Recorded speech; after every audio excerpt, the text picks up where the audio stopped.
Nasihat ayahanda ini bikin Ariel Noah bangkit setelah kena kasus hukum. Dilansir dari Detik Hot, keterpurukan bukan alasan untuk berhenti bermimpi dan mencapai ketujuan hidup. Keyakinan itu dipegang Ariel Noah ketika berada dalam titik terendah di hidupnya.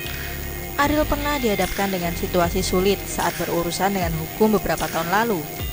Saat itu, karirnya sempat terpendam sekitar 2 tahun karena harus menjalani hukuman di lembaga permasyarakatan.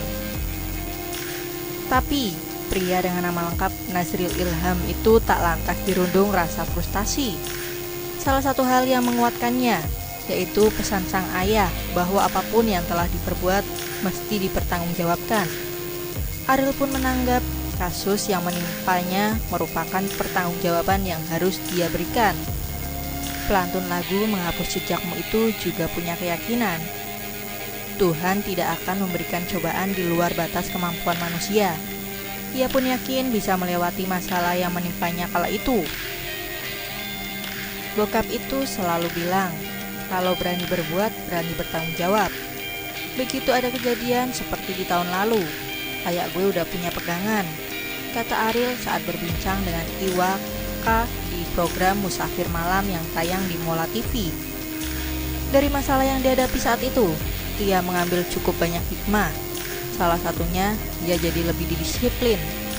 Terbiasa bangun pagi hari, hal yang sulit dilakukan sebelum kasus itu terjadi. Beberapa tahun sebelum kejadian itu, gue kayak nggak tahu mau ngapain ya. Dalam kegamangan yang lumayan besar, sampai jam tidur berantakan. Tidur jam 12 siang, bangun jam 6 sore. Ketika itu kejadian malah hal itu yang membuat gue agak bener hidupnya, imbuh Ariel. Pun setelah kasus hukum selesai, ia mendapatkan sejumlah benturan untuk kembali berkarir. Beberapa orang di sekitar menyarankannya untuk tak lagi berkarir sebagai musisi. Tapi ia tak mundur barang selangkah, hingga akhirnya mampu kembali menemui kesuksesan sebagai musisi. Gue mau buktiin orang kayak gue masih bisa fight, harusnya masih bisa diterima, karena mereka mendorong saya sangat jauh ke bawah sampai nggak ada tempat lagi buat gue. Masa mau makin ke bawah, ya pasti gue ke atas lah, ujar Ariel.